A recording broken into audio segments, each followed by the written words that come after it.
Vou começar mais um vídeo, e falarei da legalidade no mundo espiritual e das maldições que entram. Falarei de como se libertar das maldições antigas e dos demônios, e irei falar da libertação das maldições cíclicas e também de como desfazer as maldições nos alimentos. E também vou falar das seitas que negam a existência do inferno. E irei falar dos incrédulos que ridicularizam os arrebatamentos de espírito, e também daqueles que se exaltam por terem tido experiências espirituais. Irei falar das exaltações que nascem no coração dos homens por vencerem as suas provações, e também vou falar de vários tipos de exaltações fúteis. Falarei dos 4 elementos espirituais e dos mistérios da projeção astral, e também da conexão do cérebro entre corpo e espírito. Falarei dos que são arrebatados ao céu e inferno, e mesmo assim estão perdendo as suas almas. Irei falar dos 5 sentidos espirituais e sobre a perseguição contra a família. Falarei das calúnias e maldições que são faladas no meio evangélico e sobre o mal da língua.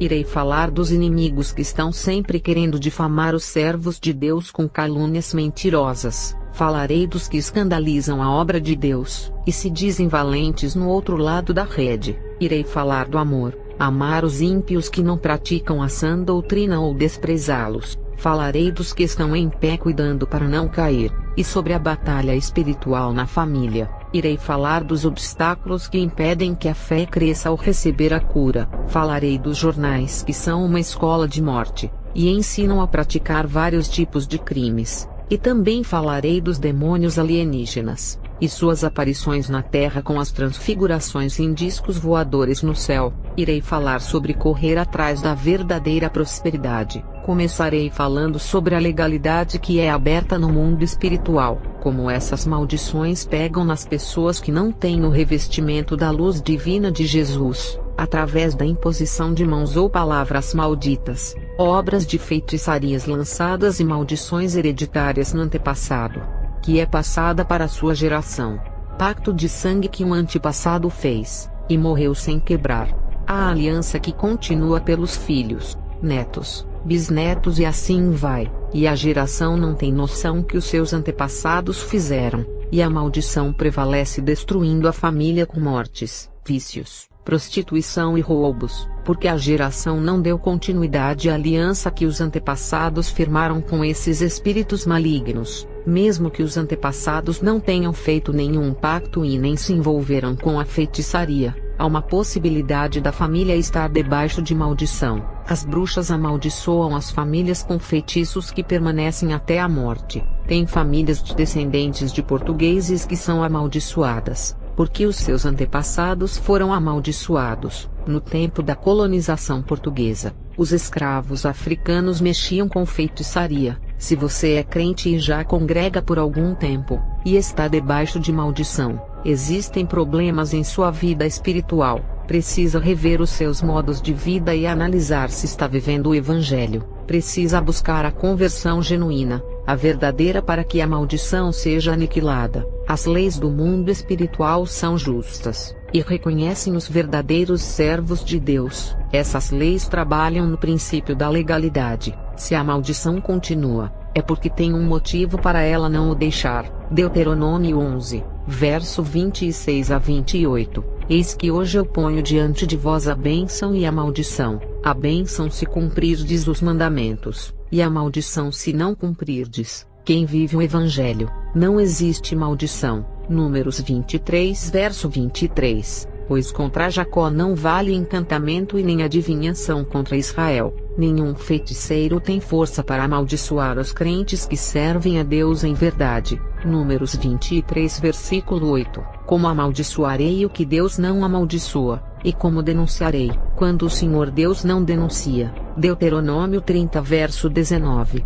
Os céus e a terra tomo hoje por testemunhas contra vós, e tenho posto a vida e a morte, a bênção e a maldição. Escolha a vida para que vivas. Quem vive uma vida obediente à palavra, não há maldição, nem feiticeiros e nem o diabo pode destruir. 1 João 5, verso 28. Quem é nascido de Deus não peca, sendo gerado de Deus conserva a si mesmo, e o diabo não lhe toca. Se você está debaixo de maldição, Saiba que a verdade irá libertar a sua vida, verdade essa que encontrará em Jesus, pois conhecereis a verdade e ela vos libertará. João 8 verso 32. Viva a verdade que nenhuma maldição terá poder em sua vida, nem o pecado que se originou no Éden, que foi a pior das maldições, terá poder sobre a sua vida. Imagina uma simples feitiçaria. Jesus aniquilou coisas piores do que maldições de bruxos.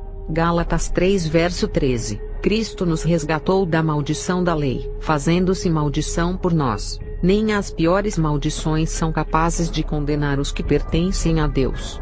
Imagina esses rituais de maldição. Romanos 8 verso 1. Nenhuma condenação há, para os que estão em Cristo Jesus, que não andam segundo a carne, mas segundo o Espírito. Nenhuma maldição ritualística pode condenar o seu corpo, colocando enfermidades em sua alma e no seu corpo. Nenhum ritual de possessão poderá enviar os demônios ao seu corpo. Se na vida do crente está acontecendo isso, a sua vida não está reta diante de Deus. A palavra de Deus não pode mentir, e nem Jesus pode ir contra a sua própria palavra. Servos que servem a Deus debaixo de maldição, isso não existe, a não ser que seja um membro desconvertido. A maldição pega no joio da igreja, mas no trigo não. E mesmo que diga, essa maldição que eu peguei era quando eu ainda não era crente, e agora que sou tenho que fazer muitas campanhas para quebrar. Vou dar o exemplo de uma cobra. A serpente tem escamas que são compostas de queratina chamada epiderme. Essa pele é trocada para que a cobra venha crescer em largura e comprimento, porque a pele não é elástica. Se a cobra cresce sem trocar a pele, as escamas rasgam ou impedem o crescimento. Eu não sei explicar o estado de uma pele quando a cobra começa a crescer. O que eu afirmo é que a pele impede o crescimento, e não irá mais servir para aquela cobra, porque a pele não cresce, mas a cobra sim, e ela precisa de uma pele maior para seu novo crescimento. Podemos comparar esse processo com uma criança que começa a crescer, e o número da sua roupa aumenta em tamanho, e terá que comprar uma nova roupa. O que eu quero dizer sobre as trocas de pele da cobra? Remova a pele para uma nova, e possibilita o crescimento. A pele velha cheia de manchas, riscadas e envelhecidas é lançada fora, e uma nova pele nasce. E se a pele estiver doente é lançada fora, e não irá fazer parte do corpo da cobra. Se uma enfermidade nascer na pele da cobra, e estiver prejudicando seu corpo, quando ela troca de pele estará livre da doença. Uma nova pele sadia e limpa nasce, e renova a cobra inteira parecendo uma nova cobra. O crente nascido de novo é igual à cobra. Ele lança a pele do velho homem fora, e deixa nascer a pele do novo homem no mesmo corpo. A pele velha impede que o crente venha crescer. A pele velha cheia de maldição hereditária e feitiçaria sai da vida do crente quando ele se converte em uma nova criatura. A pele manchada de todo o mal não irá mais fazer parte da nova vida, fazendo uma nova criatura. Quem nasce de novo, troca a pele velha e amaldiçoada, por uma nova pele santa e redimida pelo sangue do Cordeiro. É por essa causa, que eu não acredito que o crente nascido de novo é amaldiçoado e enfeitiçado. Segundo Coríntios 5 verso 17. Assim que, se alguém está em Cristo, nova criatura é. As coisas velhas se passaram e tudo se fez novo. Uma nova história é escrita na vida do crente que nasceu de novo. A maldição que foi lançada em sua vida foi obrigada a sair, para que a nova história seja escrita pelo novo convertido. O mundo espiritual conhece as novas criaturas.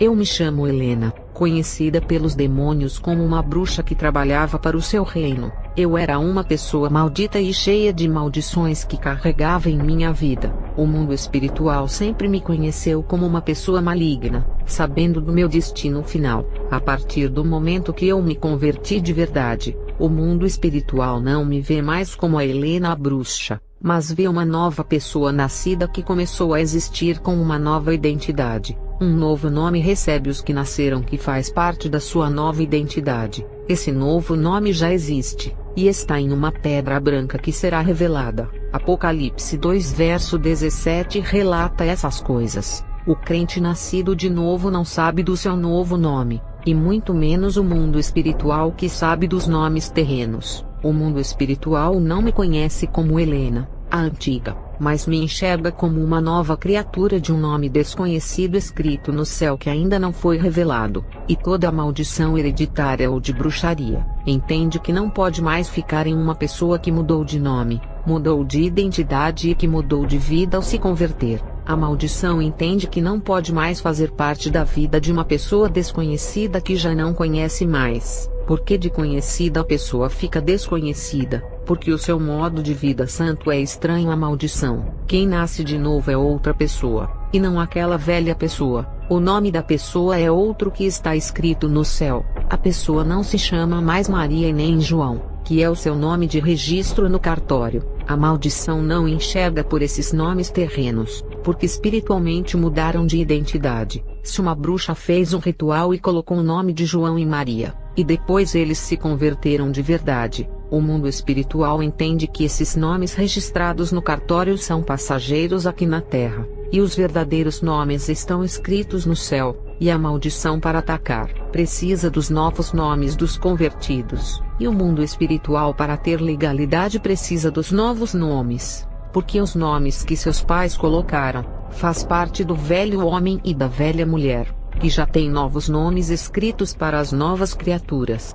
A maldição precisa desses novos nomes, porque aqueles velhos nomes que foram colocados no ritual perderam a validade. Aleluia, queridos, glorifiquem a Deus pelos seus novos nomes. A maldição não sabe de seus novos nomes, demônios não sabem também, e você que recebeu o nome não sabe. Só quem sabe dos seus novos nomes é Jesus, que escreveu para cada um de vocês, e naquele grande dia, quando receberem a pedrinha branca, saberão dos seus novos nomes, e até o pecado original de Adão, que antes tinha poder sobre o corpo da velha criatura, perdeu o seu poder sobre a velha criatura. O pecado entende que é outra pessoa, e que não lhe pode condenar, porque esse novo homem e nova mulher foram lavados no sangue de Cristo. Irei falar das maldições cíclicas. O que é maldição cíclica? É aquilo que sempre está se repetindo na vida de uma pessoa. Ela caminha em círculo sem nenhuma novidade,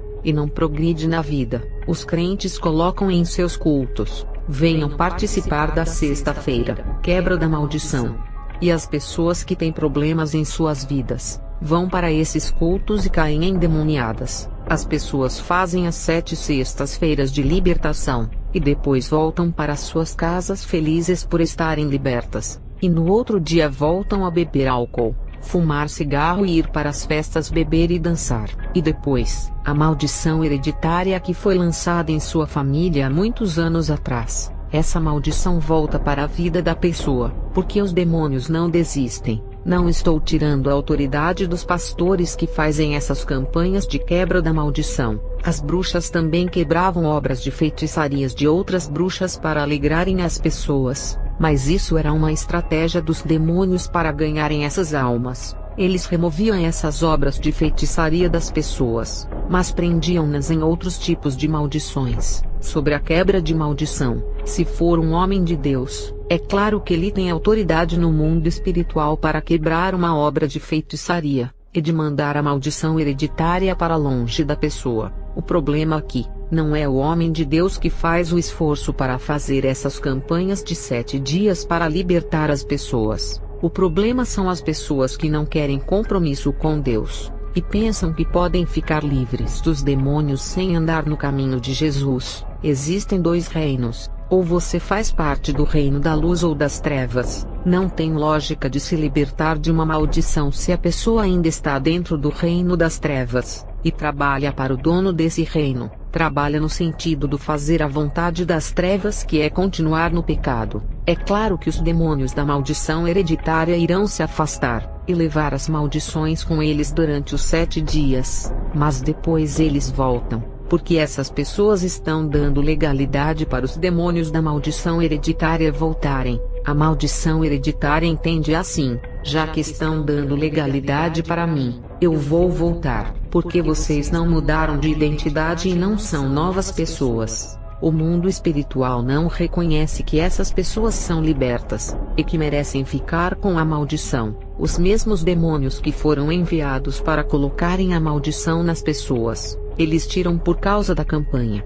Porque isso é uma guerra de alguém que comprou a briga dessas pessoas. Mas depois os demônios da maldição são obrigados a voltarem, e colocarem as suas maldições nas pessoas por encontrarem legalidade. Vocês só serão livres quando forem libertos do pecado, porque é Ele quem dá a legalidade para que todas essas coisas ruins aconteçam em sua vida. Um homem que tinha a sua vida enfeitiçada, ele foi bombardeado com feitiços, e nada estava dando certo em sua vida. Quando ele aceitou a Jesus aonde eu congregava, os feitiços foram anulados da sua vida só com a sua conversão. As coisas começaram a dar certo em sua vida. O mundo espiritual enxerga ele como nova criatura. Eu disse sobre a maldição hereditária, mas isso serve para todos os tipos de maldições, porque até o pecado que as pessoas praticam é uma maldição herdada do pecado original de Adão. O pecado é uma maldição até pior do que essas maldições da feitiçaria que jogam nas pessoas. O pecado é uma prisão que prende as pessoas até a morte. Eu já vi uma pessoa morrer por causa de uma obra de feitiçaria. Essa mulher ficou enferma de cama. O meu esposo, que na época fazia culto nos lares, fez oração por ela, e fez o apelo para aceitar a Jesus. E essa mulher antes de morrer aceitou a Jesus, e dias depois faleceu por causa da obra de feitiçaria, mas foi salva. Já o pecado que as pessoas praticam é pior que qualquer obra de feitiçaria, porque leva para o inferno. Uma obra de feitiçaria pode ser quebrada com oração, e deixar aquela pessoa livre por um momento. Já o pecado pode fazer 1 milhão de oração que ele não será quebrado. A única forma do pecado ser anulado da vida de uma pessoa é a conversão. Jesus apaga os pecados do livro da condenação, e coloca o seu espírito na pessoa para nunca mais a pessoa praticar o pecado. E teve pastor que falou: eu faço culto de libertação de pecados.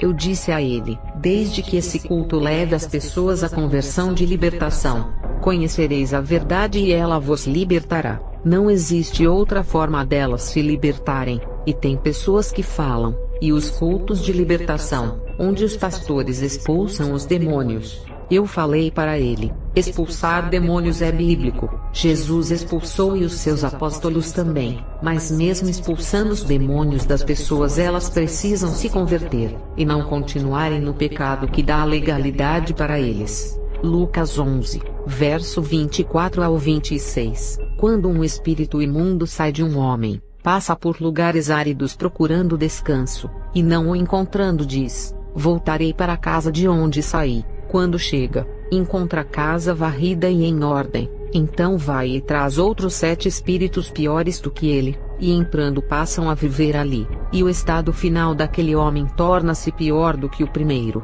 É isso que acontece. O pastor expulsa o demônio do corpo da pessoa, ela fica livre por instante. Casa varrida e em ordem significa que a pessoa está livre daquele demônio, e tudo na sua vida está bem, sem barreira, e os seus caminhos estão limpos sem nenhum impedimento demoníaco. Mas quando esse demônio volta, traz mais 7 espíritos com ele, e se a sua casa estiver sem o Espírito Santo, eles entram dentro dela. Se na vida dessa pessoa não ter o Espírito Santo, e o seu corpo que era para ser morada dele estiver vazio, os demônios entram sem pedir licença só pela legalidade. Então, para que serve expulsar um demônio de uma pessoa que não vai se converter? Tem pessoas que querem se converter, mas o demônio dentro dela não deixa que ela se entregue a Cristo. Eles endurecem o coração, fecham os ouvidos para que a pessoa não ouça mais e não preste atenção. Eles fecham a mente das pessoas,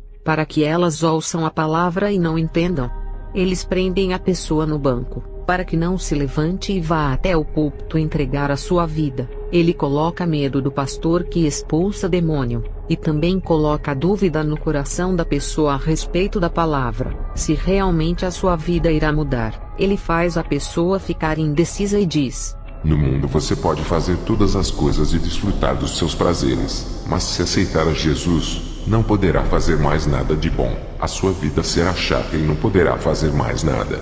Tudo isso acontece em uma pessoa endemoniada. Ela não irá se converter porque o demônio que está dentro dela colocará impedimento. Nessa guerra espiritual, a pessoa perde por não ser liberta dele, e se o pastor expulsar esse demônio, ela não irá ser influenciada e aceitará Jesus com mais facilidade. Tudo na vida da pessoa para se libertar de uma maldição ou demônio é a conversão. Irei falar da batalha espiritual na minha família. Os meus filhos e o meu esposo, quando estavam desviados, eu não ficava pressionando eles para irem à igreja. Não é com força e nem por violência, mas é pelo tocar do Espírito Santo. Eu orava para Deus tocar nos corações deles para se entregarem a Ele. Eu não discutia com os meus filhos e nem obrigava eles a irem à igreja. Nunca critiquei o meu esposo e os meus filhos pelo caminho que andavam. A minha batalha era contra os demônios que trabalhavam em suas vidas. Por isso que não adiantava falar de Deus, se eles estavam dominados pelos demônios.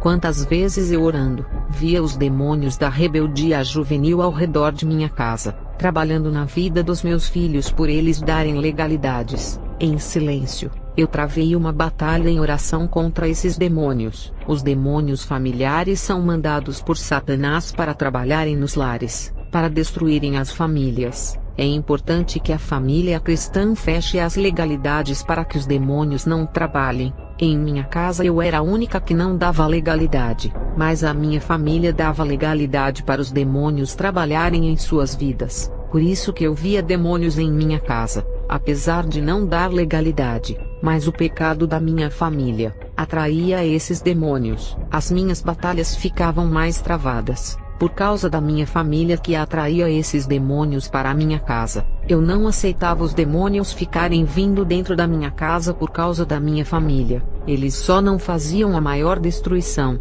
por causa da minha oração que impedia eles de acabarem de vez com a minha família. A minha família dava legalidade para a destruição. Eu combatia os demônios dentro do meu lar com a oração, o que dificultava os seus planos. Os demônios da área conjugal também trabalham na família, assim como os demônios da rebeldia juvenil que são dos vícios, e os demônios mirins que são infantis. Um demônio da área conjugal trabalhou na vida do meu esposo, e fazia ele assistir pornografia. Eu me retirava triste para a sala, e ainda mexia com mulheres na rua em minha frente. O demônio da vida dele queria abater a minha fé, me ver triste e me humilhar. Eu não discutia com ele por sentir uma presença maligna nele, e às vezes quando ele falava palavras para me machucar, os seus olhos mudavam. Eu via uma escuridão em seus olhos, e um dia a gente foi dormir, ele sentiu uma dor no peito, e tive uma revelação, de que o demônio que usava ele para me atingir queria matá-lo apertando seu coração.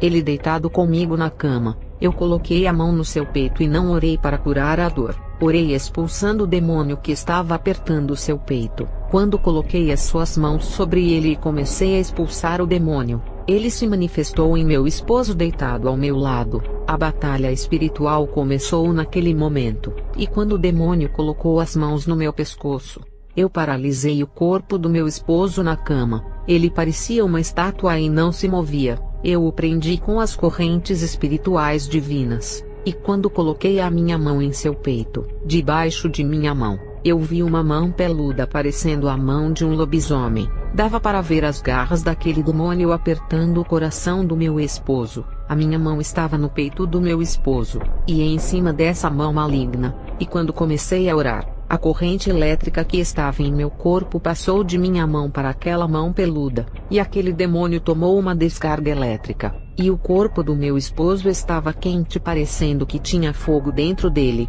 mas era um demônio que estava dentro dele que pegava fogo. Ele estava atormentado, e queria sair do meu esposo. O meu esposo só conseguia mover a boca para falar: "Está queimando." Eu dei ordem para aquele demônio sair do meu esposo, já que eu tinha paralisado ele dentro do meu esposo, impedindo dele sair. Aquele demônio saiu com o seu corpo pegando fogo e desapareceu. Era a minha responsabilidade. Sou uma guerreira de fé, mulher do fogo que luta no campo da batalha. No outro dia o meu esposo estava diferente, muito carinhoso comigo e amoroso, voltando à sua forma natural e original. O meu esposo sempre me tratou bem, mas quando eu me converti, o demônio começou a manipular ele contra mim. Eu sabia que não era ele, pois em 20 anos de bruxaria ele sempre me respeitou, mas quando eu me converti, O seu comportamento em relação a mim começou a mudar. O meu esposo é o cabeça da casa familiar, e na parte financeira ele é o líder,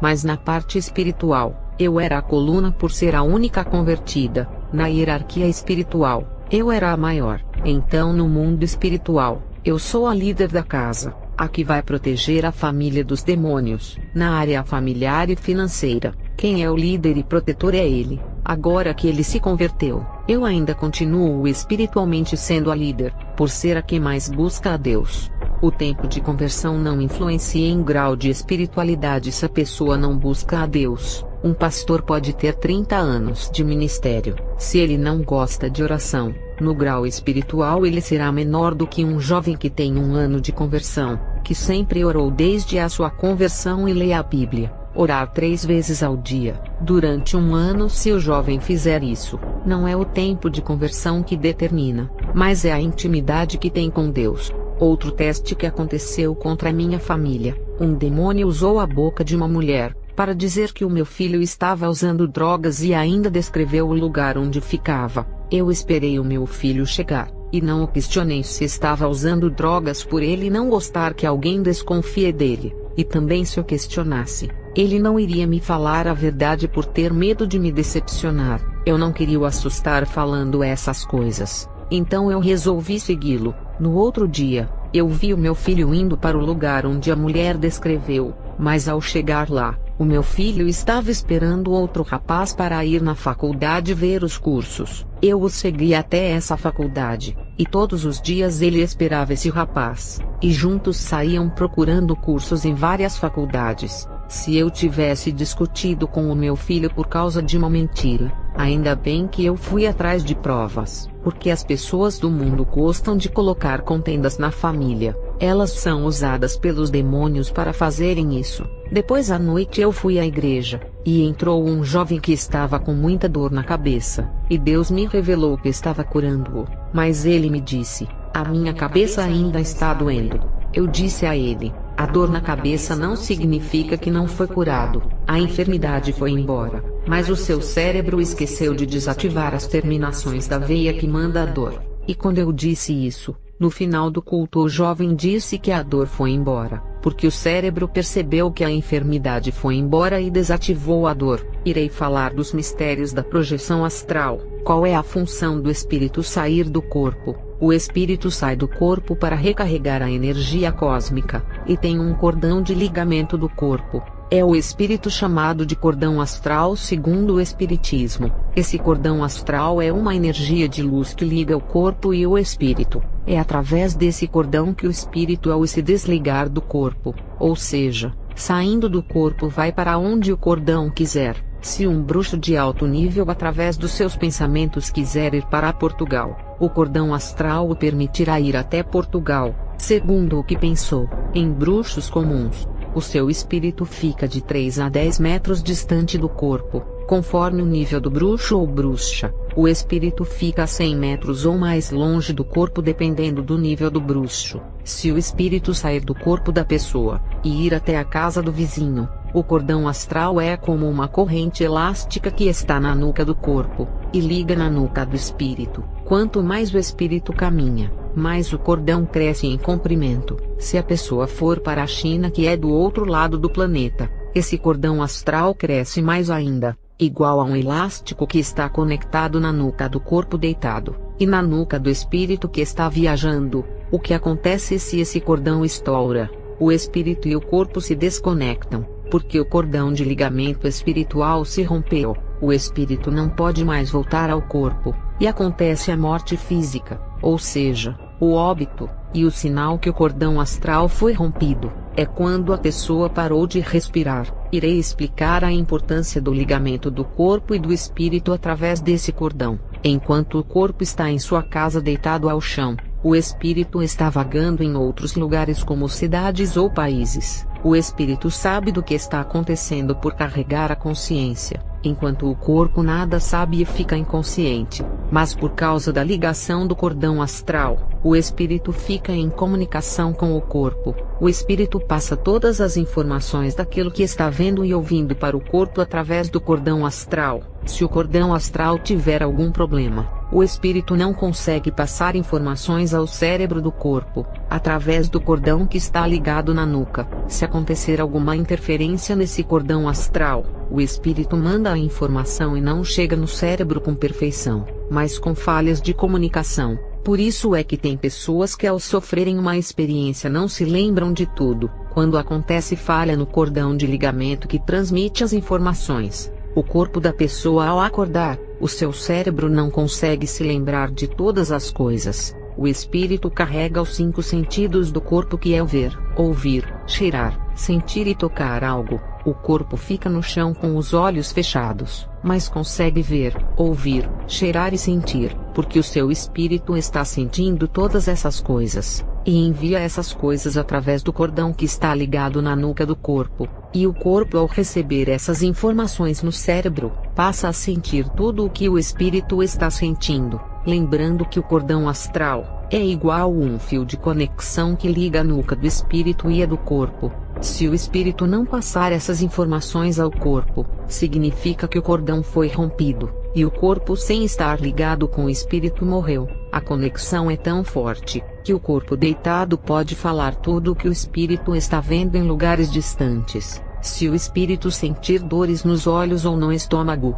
ele irá enviar isso ao corpo deitado, que sentirá dores nos olhos e no estômago. E se o espírito perder um braço, o corpo perderá também? Não, porque quem está perdendo o braço é o espírito, e não o corpo, mas o corpo deitado sentirá as mesmas dores no braço como se estivesse sendo arrancado. Isso foi um exemplo. É claro que o espírito não pode perder um braço, por não ser matéria igual à carne. Lá no inferno, os demônios arrancam os membros das almas, mas os membros aparecem de novo nos corpos espirituais das almas. A dor é intensa. No espiritismo se chama projeção astral, no meio evangélico se chama arrebatamento de sentidos. No arrebatamento existe esse ligamento do corpo e do espírito. O corpo inconsciente fica consciente por receber informações do mundo espiritual, através desse cordão espiritual do corpo e do espírito. Não irei chamar de cordão astral por ser um termo que se usa na bruxaria,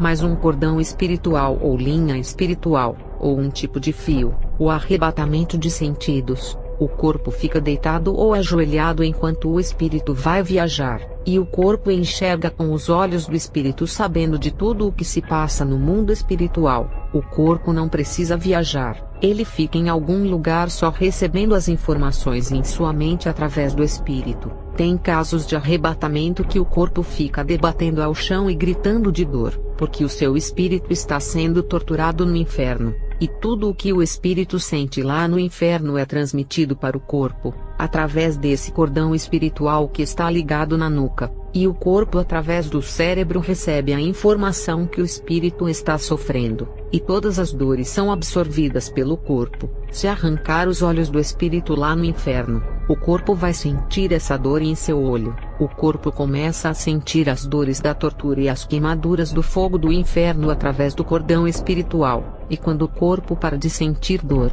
quando o cordão é rompido, o espírito fica sentindo dores sozinho no inferno, e não pode mais enviar tudo o que está sentindo pelo cordão, porque foi rompido. O corpo não pode mais sentir as dores porque o cordão foi rompido. Então entrou no estado de falecimento. É só enterrar. É como um fio telefônico que, quando é cortado, não recebe a energia e para de funcionar. O espírito da pessoa fica no inferno sofrendo, e não consegue transmitir as dores através do cordão cortado. O corpo sem essa ligação não pôde sentir, ver, ouvir através do espírito, e morre deixando o espírito sentir sozinho. E outro tipo de arrebatamento é quando o corpo morre e o cordão é rompido. Com a morte de Adão de Campos, pela lógica médica, o corpo desligado do espírito é declarado como morto por não ter as funções vitais. Quando o cordão é rompido, significa a separação para sempre do corpo e o espírito. Adão de Campos morreu por um ataque cardíaco.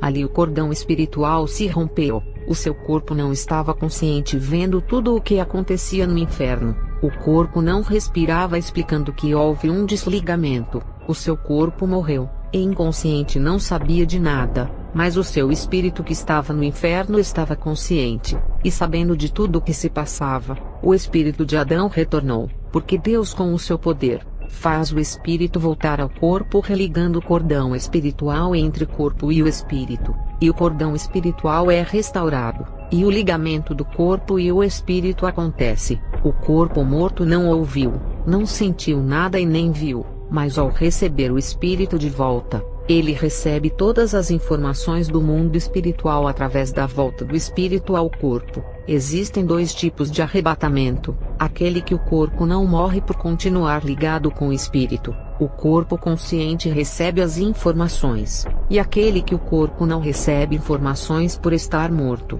e o corpo morto só saberá do que aconteceu do outro lado. Quando o espírito voltar ao corpo morto, a dor vem através do cérebro ou do espírito. A dor vem através do cérebro, mas ele sem o espírito não funciona e morre. Quando uma pessoa morre, o cérebro morto não envia as informações da dor. Por isso que um cadáver não sente dor, se um carro passar por cima dele, a não ser que o cordão espiritual esteja ligado na nuca para alimentar o cérebro. A alma que saiu, é que sente a dor, porque carrega as informações do cérebro com ela. O espírito, ao sair do corpo, se lembra de tudo por carregar as informações do cérebro. O espírito no inferno se lembra de tudo o que fez na terra. Lucas 16 verso 27 a 28. Ele respondeu: então eu te suplico, Pai, manda Lázaro ir à casa de meu pai, pois tenho 5 irmãos. Deixa que ele os avise, a fim de que eles não venham também para este lugar de tormento. Observe que na parábola do rico e Lázaro, o rico se lembra que tem 5 irmãos que estão vivos na terra. Como pode se lembrar, se o cérebro dele que comanda a dor está morto? O cérebro não pensa mais, e o espírito que saiu do corpo já começa a pensar, como se o corpo entregasse o cérebro para o espírito. É que as informações do cérebro do corpo morto foram passadas para o cérebro do espírito. É a mesma coisa de tirar a bateria de um celular e colocar em outro, ou tirar o chip e passar para outro aparelho. As informações do celular são passadas para o outro. O número que estava no celular antigo, agora está no celular novo com todas as informações. A bateria que estava no celular velho, é passada para outro celular. O celular velho representando o corpo morreu, e não funciona sem a bateria que representa o espírito. E o celular novo representa o espírito que está funcionando com a bateria, que também traz as informações que é a alma. As informações que o cérebro envia ao corpo, está fortemente ligada com a alma. Irei falar do esforço que as seitas fazem para negar o inferno. Tem crentes ainda que não acreditam no inferno por estudarem apostilas de seitas. O objetivo de Satanás é que ninguém saiba da existência do inferno, e assim as pessoas irão praticar todos os tipos de pecados sem medo de irem ao inferno, já que se morreu, acabou tudo. Eles dizem assim: não viverei mais, não serei castigado pelo mal que fiz, o inferno é na terra. Eu lhe pergunto, se o inferno é na terra, é o inferno mais injusto que já vi. Os ricos oprimem os pobres, os maçons estão destruindo a sã doutrina das igrejas, os políticos a cada ano ficam mais ricos, enquanto os pobres ficam mais pobres, e os Illuminatis pagam milhões para contaminarem o mundo, e os cristãos verdadeiros são perseguidos por amor ao evangelho, outros são martirizados até a morte, em países onde é proibido o evangelho. Esse inferno na terra aqui dizem é tão injusto, que só castiga os bons, mas os ruins triunfam com riquezas, comem do bom e do melhor vivendo em palácios. A maçonaria criou essas seitas, e criaram doutrinas para não crerem no inferno, usando versículos isolados. Eclesiastes 9 verso 4 e 5. Quem está entre os vivos tem esperança. Até um cachorro vivo é melhor do que um leão morto, pois os vivos sabem que morrerão, mas os mortos nada sabem. Para eles não haverá mais recompensa, e já não se tem lembrança deles. Perceba que no verso 4, está falando das pessoas vivas e das mortas, dizendo que é melhor um cachorro vivo do que um leão morto. Vamos interpretar a passagem do leão morto e do cão vivo. Fala da nossa vida passageira e das vaidades terrenas, das riquezas que os homens não levam após a morte, e só recebem a miséria eterna. Esse é o leão morto. O cão vivo vigia mais do que o leão morto, e ainda pode viver cumprindo a sua função. E nesse versículo está falando que podemos dar mais valor à simplicidade da vida, sendo como um cão que se alimenta dos grãos que caem da mesa do seu senhor, do que ter a realeza do leão e morrer. O versículo começa a falar do sentido da vida. No versículo 5 fala: pois os vivos sabem que morrerão. Sim, o cão que está vivo simbolizando os humildes, sabem que um dia irão morrer, e por isso não se esforçam correndo atrás das riquezas desse mundo, e nem procuram a fama do leão e nem a sua realeza seguindo a Jesus, e se alegrando com aquilo que tem, igual Lázaro da parábola. Já o leão morto significa o rei da selva, o governador de uma nação, um presidente de um país, um dono de uma mega empresa, aquele que domina pela sua realeza, pela sua posição na sociedade e pelo seu dinheiro, um jogador de futebol que é o melhor do mundo, ou aquele ator que está se destacando no cinema, e passa a ser o mais rico entre os atores, ou até mesmo aquele cantor que está fazendo mais sucesso, e ganha um Grammy e leva a estatueta que é o seu Oscar. Esses reinam cada um no seu terreno, eles são os leões que irão morrer, e as suas mortes não têm nenhum valor para Deus, porque perdeu as suas almas. A outra parte do versículo 5, mas os mortos nada sabem, para eles não haverá mais recompensa, e já não se tem lembrança deles. As seitas usam esse versículo para dizer que o inferno não existe, porque os mortos não se lembram de nada. Esse versículo não está falando disso, está se referindo ao leão que morreu, que significa os poderosos que morreram. Fala que os mortos nada sabem. Aqui está falando dos corpos mortos que não sabem de nada, porque as informações de suas mentes foram levadas pelo seu espírito, e tudo da sua mente de carne foi apagada. Ainda diz que para eles não haverá mais recompensa, significa que eles morreram sem Jesus, e não haverá mais recompensas para esses que já gozaram de seus bens na terra, e já não se tem lembrança deles. Está falando do corpo morto que, ao sair o espírito, leva todas as informações da mente. O corpo morto não se lembrará de suas riquezas e de mais nada, e para eles não haverá mais recompensas. Lembra da parábola do rico e Lázaro, o rico simbolizando o leão e o cão simbolizando Lázaro. O versículo está falando dos pobres que continuam vivos, e dos ricos que morrem. Em nenhum momento nega a existência do inferno. Perceba que a maçonaria cria as seitas e manipulam o sentido dos versículos, dizendo que os que morrem não sabem de nada e não se lembram, não veem, não ouvem e não se lembram. O corpo não, mas o espírito leva os 5 sentidos do corpo com ele, que é o olfato, audição, tato, paladar, visão, audição e também a mente. Lucas 16 verso 23. E no inferno, ergueu os olhos estando em tormentos, e viu ao longe Abraão e Lázaro no seu seio. O rico viu, ou seja, ele tem olhos e tem o sentido da visão. No verso 24, e clamando disse: Pai Abraão, tem misericórdia de mim, e manda a Lázaro que molhe na água a ponta do seu dedo e me refresque a língua, porque estou atormentado nesta chama. O rico clamou: ele tem boca, também tem o sentido do paladar. No verso 27 e 28, e disse ele: rogo-te, pois, ó Pai, que o mandes à casa de meu pai, pois tenho 5 irmãos, para que lhes dê testemunho a fim de que não venham também para este lugar de tormento. O rico se lembrou, ele tem mente e pensamentos. Perceba que tudo que o corpo dele viu, falou, se lembrou, já estava no espírito dele. Quando o corpo morre, o espírito leva todas as informações da mente, que são os seus sentidos, que é falar, ver, ouvir, sentir e ter o paladar. Os crentes de seita falam assim para menosprezar essa passagem.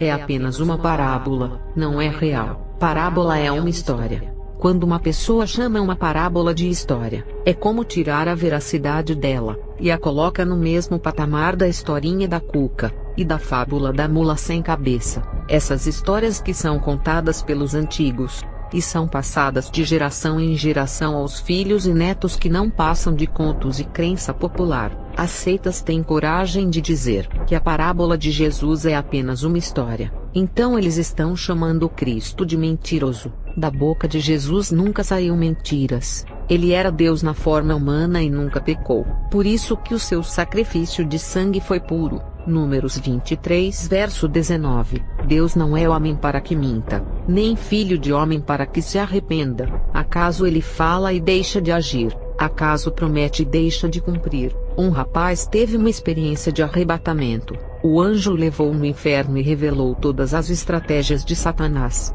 Isso foi no ano de 2007. Esse rapaz continuou falando de suas experiências nas igrejas, e os crentes que não concordavam começaram a dizer assim: esse rapaz sabe muita coisa das estratégias de Satanás. Ele deve ser do lado das trevas para saber muita coisa. Lúcifer deve ter falado para ele. Ele é amigo de Satanás. Satã fala tudo para ele. Os dois têm muita amizade.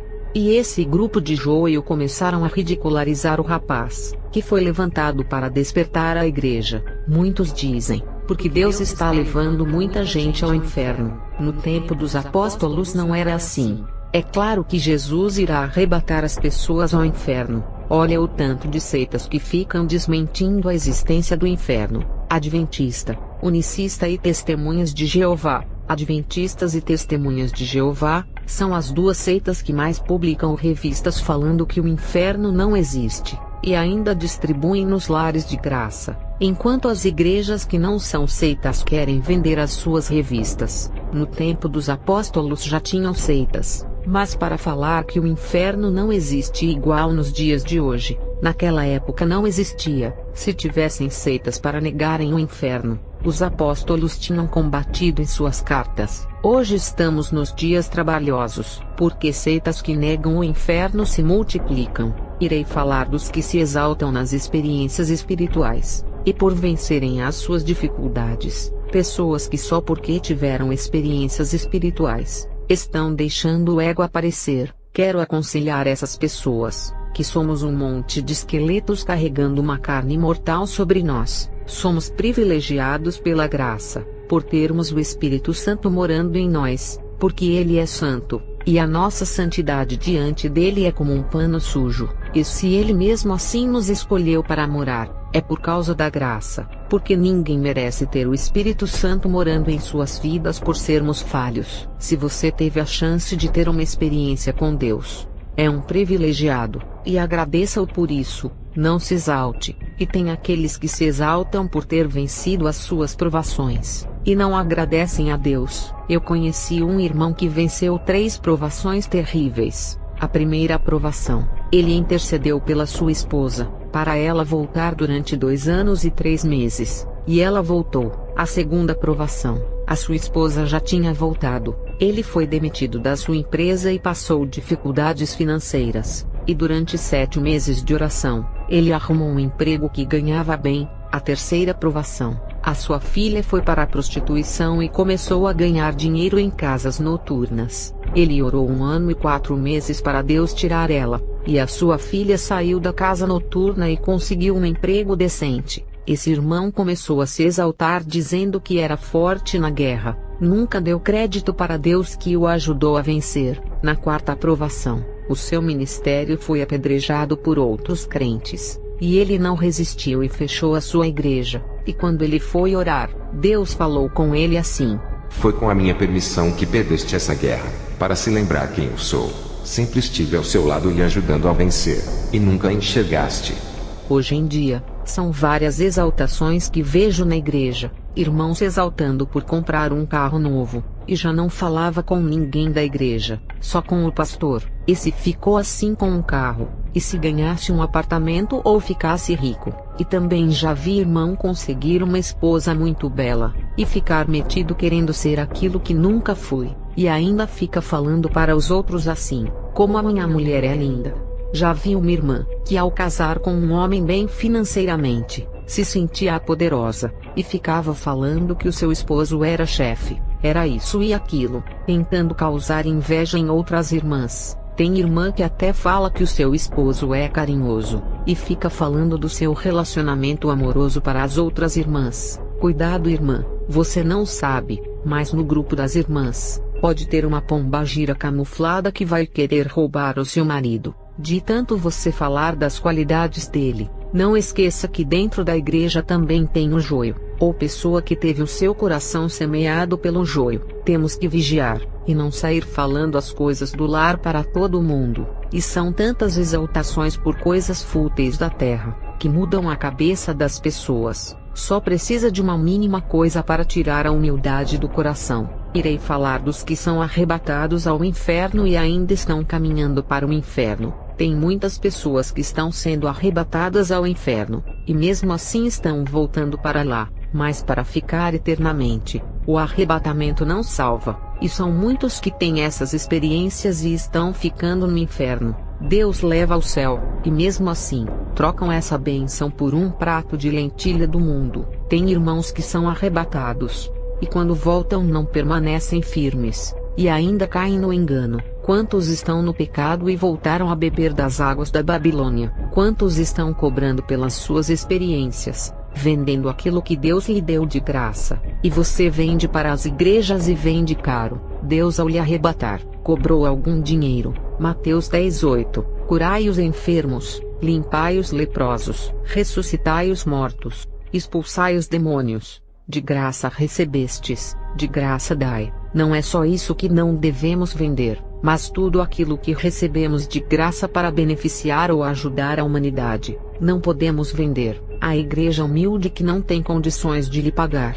não poderá ouvir o testemunho, e o irmão da experiência nega a dar o seu testemunho por causa de dinheiro. Sabe quantos ímpios que estão visitando essas igrejas, que poderiam se salvar ouvindo o seu testemunho? O seu testemunho poderia levar muitas pessoas a entregarem a sua vida a Jesus, e levaria muitos à conversão. A igreja pode estar fria, e precisa se despertar com o seu testemunho ouvindo-o. A igreja poderia ter um avivamento com a sua experiência, e você, irmão, pode estar impedindo o trabalhar de Deus. Jesus não levou você para dar um passeio do outro lado. Se ele levou, é porque tem um propósito para a igreja, e escolheu você para ser esse instrumento de avivamento ao povo. Tem irmãos que estão vendendo as suas experiências à maçonaria. Um maçom, quando descobre que um servo de Deus teve um arrebatamento, a primeira coisa que ele faz é oferecer dinheiro, e aquele servo de Deus nunca cobrou um centavo para fazer a obra de Deus,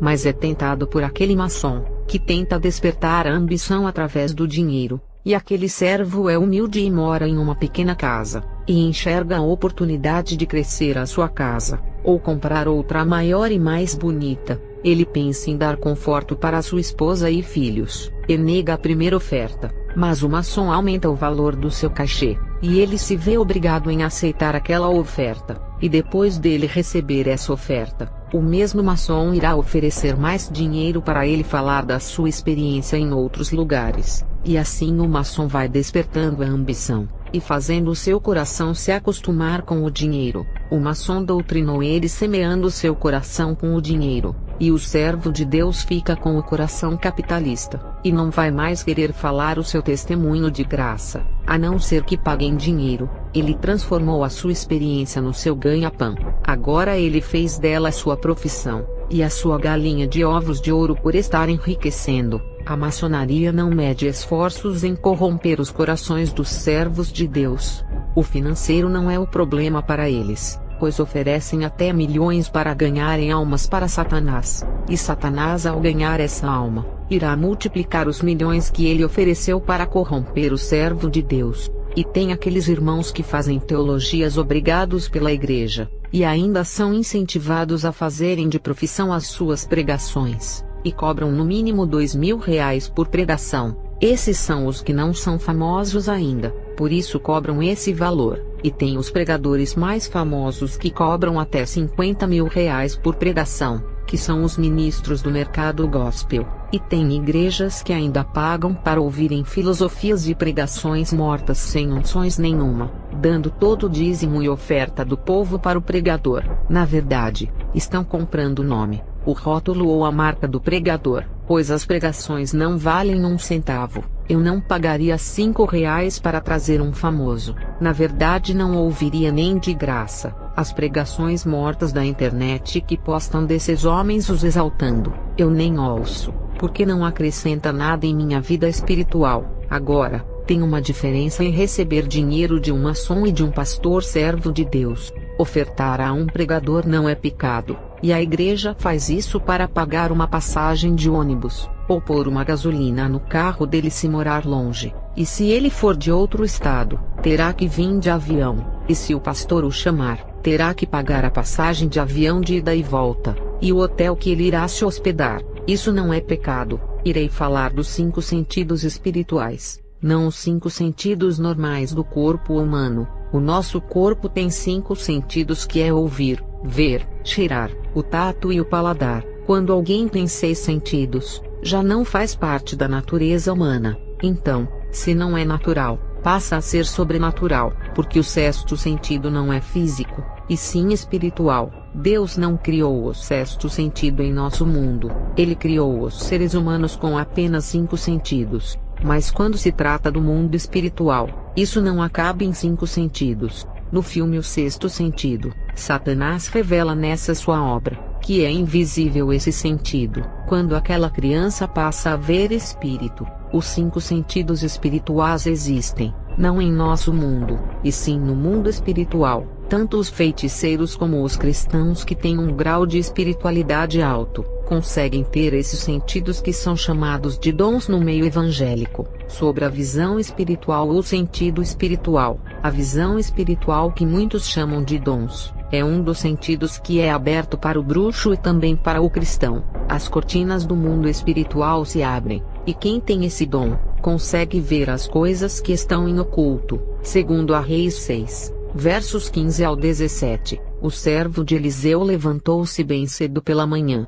e quando saía, viu que uma tropa com cavalos e carros de guerra havia cercado a cidade. Então ele exclamou: "Ah, meu senhor, o que faremos?" O profeta respondeu: "Não tenha medo, aqueles que estão conosco são mais numerosos do que eles." E Eliseu orou: "Senhor, abre os olhos dele para que veja." Então o Senhor abriu os olhos do rapaz, que olhou e viu as colinas cheias de cavalos e carros de fogo ao redor de Eliseu. O que o profeta Eliseu fez com o seu servo? Eu já vi pastor orar por incrédulo e a sua visão espiritual se abrir, e ele ver anjos na igreja e demônios. Só que é uma visão temporária e não fica, a não ser que o rapaz se converta e busque esse dom de visão. Sobre a audição espiritual ou sentido espiritual, a audição espiritual, que é um dos sentidos, quando se abre, começa a ouvir os demônios falando e gargalhando. Já ouvi pessoas dizerem que ouviram uma gargalhada maligna que nunca tinha visto ninguém rir dessa maneira. Teve um dia que uma irmã disse a mim: "Estou ouvindo gritos de uma pessoa pedindo socorro." E a voz da pessoa estava com um tom fraco, parecendo que estava em um lugar muito longe. A irmã me disse se eu não estava ouvindo os gritos. Eu disse que não estava ouvindo e falava para ela orar, porque se tratava de alguém que poderia estar fugindo de outra pessoa que queria matá-la. E quem tem essa audição espiritual, pode ouvir pessoas conversando no outro bairro, em outra cidade e estado, ou até mesmo em outro país. Depende do seu nível espiritual. Tem crente que está em um nível tão alto, que ouve até os gritos das almas sofrendo no inferno, ou dos cânticos do céu, mas isso não acontece com frequência, para não mexer com a estrutura psicológica da pessoa, levando à loucura. Deus sabe das nossas estruturas. Segundo a Reis 8 verso 12, ora, o rei da Síria estava em guerra contra Israel. Depois de reunir-se com os seus conselheiros, disse: "Montarei o meu acampamento em tal lugar." Mas o homem de Deus mandava uma mensagem ao rei de Israel: "Evite passar por tal lugar, pois os arameus estão descendo para lá." Assim o rei de Israel investigava o lugar indicado pelo homem de Deus. Repetidas vezes Eliseu alertou o rei que tomava as devidas precauções. Isso enfureceu o rei da Síria, que, convocando seus conselheiros, perguntou-lhes: "Vocês não me apontarão qual dos nossos está do lado do rei de Israel?" Respondeu um dos conselheiros: "Nenhum de nós, majestade. É Eliseu, o profeta que está em Israel, que revela ao rei de Israel até as palavras que tu falas em teu quarto." Todos os planos que o rei da Assíria falava com os seus conselheiros, o profeta Eliseu sabia. O profeta Eliseu, ou tinha uma audição espiritual para ouvir, ou Deus revelava para ele os planos do rei da Síria. Enfim, a Bíblia não relata como o profeta sabia de todos os planos, As bruxas conseguiam ouvir as pessoas falando em longa distância. É claro que essa audição não foi Deus quem deu,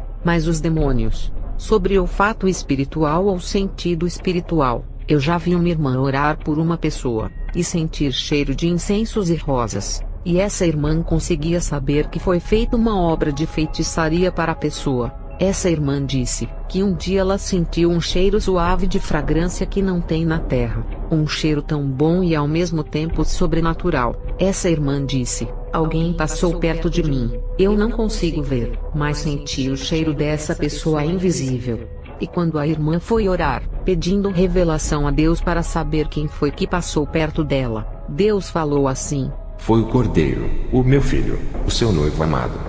Aquela irmã começou a falar em línguas por ser tão forte a revelação. Outro dia ela orou por um homem, e sentiu cheiro de carne podre. O rapaz estava limpo, perfumado e tinha tomado banho, e ficou sem entender. O cheiro era espiritual, e significava a morte que seguia aquele rapaz. A irmã fez o apelo, e o rapaz não se converteu. Semanas depois ele apareceu morto. Foi assassinado. Na bruxaria, tinha uma bruxa que conseguia sentir o cheiro dos demônios. Quando um demônio se aproximava dela, ela dizia: estou sentindo cheiro de enxofre. E quando o demônio era peludo, ela sentia cheiro de cachorro molhado. E quando a pomba gira se aproximava, era um cheiro de rosa que a bruxa sentia. Isso era sem ver.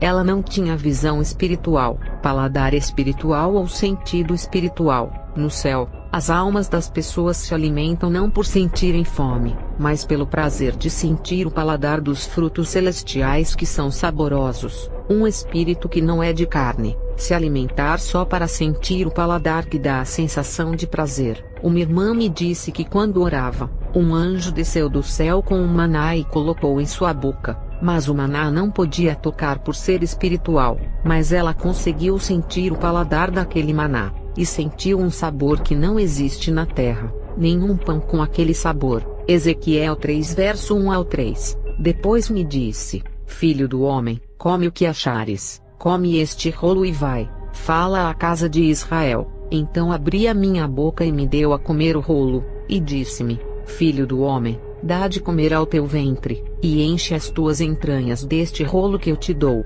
Então o comi, e era na minha boca doce como mel. Ezequiel sentiu o paladar espiritual do rolo, que a sua boca ficou doce igual o mel. Ele sentiu o gosto de um rolo espiritual que é invisível e não se pode pegar. Se ele comesse o rolo de papel, feito de pergaminho ou árvore, sentiria o gosto de papel, mas como o rolo era espiritual, ele sentiu um gosto de mel e não de papel. Nenhuma pessoa conseguiria comer algo invisível e sentir o paladar, se não tiver o paladar espiritual.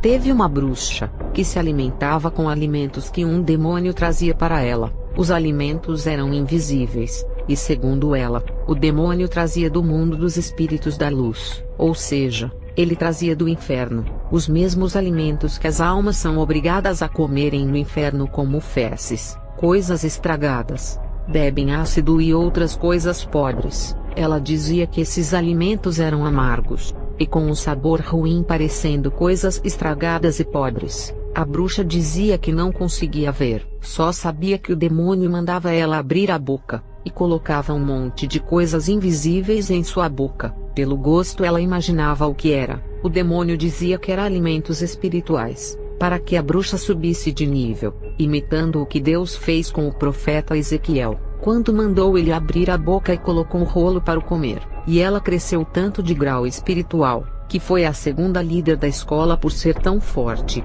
Teve outra bruxa que comeu o livro de São Cipriano imitando o profeta Ezequiel. Essa bruxa ficou muito forte, porque o livro de São Cipriano é um dos livros mais malignos do mundo. Todas as habilidades que estavam no livro a bruxa adquiriu. Tinha magias que ela levaria anos para conseguir, e aprendeu na mesma hora. Isso é sobrenatural. Essa bruxa subiu vários degraus de uma vez sem precisar se dedicar, e levaria anos para ter aqueles domínios das forças ocultas. Ela conseguiu no mesmo instante. Falarei do tato espiritual ou sentido espiritual. O tato espiritual é a pessoa sentir através da pele e tocar nas coisas. Eu, quando era uma bruxa, eu sentia através da pele do meu corpo os demônios tocarem. Senti a presença deles quando o vento tocava no meu corpo, e outros através da temperatura do calor. Eu cheguei a tocar na mão de um espírito maligno e apertar. Alguém pode até pensar, é claro, ele se materializou.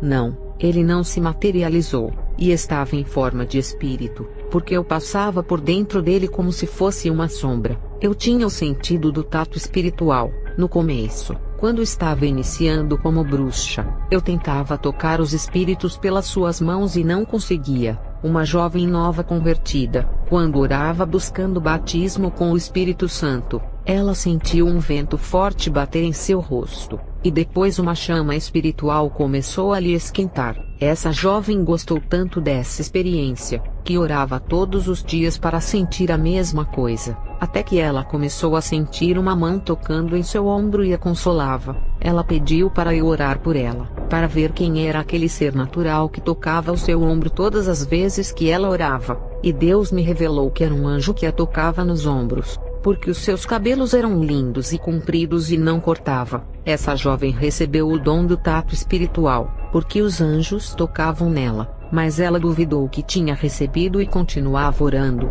até que os demônios ficaram furiosos com ela por não querer parar de orar mais. Os demônios começaram a soprar nos ouvidos dela toda vez que estava orando. Eu disse à moça: você não pode ver o demônio, mas pode tocar nele por ter recebido o dom do tato espiritual. Eu disse: acredite no que eu falo, eu tinha esse dom quando era uma bruxa. Hoje, como cristã, não tenho mais. Um dia essa moça estava orando, e um demônio se aproximou dela e assoprou em seu ouvido. A moça deu um tapa mesmo sem ver o demônio. Ela sentiu a sua mão bater no rosto do demônio, que ele caiu em direção à parede e desapareceu. E ali ela acreditou que conseguia tocar. Um dom raro. Os 5 sentidos espirituais são mais agudos e profundos do que os nossos 5 sentidos naturais. Os nossos olhos não conseguem ver algum objeto em longa distância, e quando colocamos os binóculos, conseguimos ver. A visão espiritual vê o objeto sem precisar dos binóculos, e ainda vai além e entra no mundo espiritual. A nossa audição não consegue escutar uma agulha cair, e nem ouvir as pessoas conversando em outros bairros. Já a audição espiritual consegue ouvir pessoas de outros bairros conversando, e se a agulha cair no chão, é como se fosse uma grande pedra. O nosso olfato não consegue sentir o cheiro de alguém que está em outro bairro. Já o olfato espiritual sente o cheiro em longa distância. No inferno, os sentidos das almas são mais aguçados. Elas sentem muito mais na pele a dor do que nós. Se uma pessoa perder o dedo, é uma dor, mas no inferno, quando uma alma perde o dedo, a dor é multiplicada 100 vezes. Tudo é mais profundo lá. Falarei dos 4 elementos não físico, e sim os 4 elementos espirituais. Esses 4 elementos que vou falar, não faz parte da terra, e estão no mundo espiritual, a mesma terra que pisamos e plantamos. No céu também tem terra que dá frutos. A terra do céu não precisa o homem semear, elas dão os seus frutos sozinhas sem precisar o homem trabalhar. A terra do céu não precisa de chuva. Jesus é como a água da vida que faz a terra brotar e produzir os seus frutos. A terra do inferno é pior do que o deserto do Saara. Não produz nada, é morta e não se pode plantar. A água do céu que é limpa não tem poluição, e é espiritual também. Lucas 16 verso 24. Então chamou-o: Pai Abraão, tem misericórdia de mim, e manda que Lázaro molhe a ponta do dedo na água e refresque a minha língua, porque estou sofrendo muito neste fogo. O rico queria beber das águas espirituais do céu. Falarei sobre o fogo no mundo espiritual.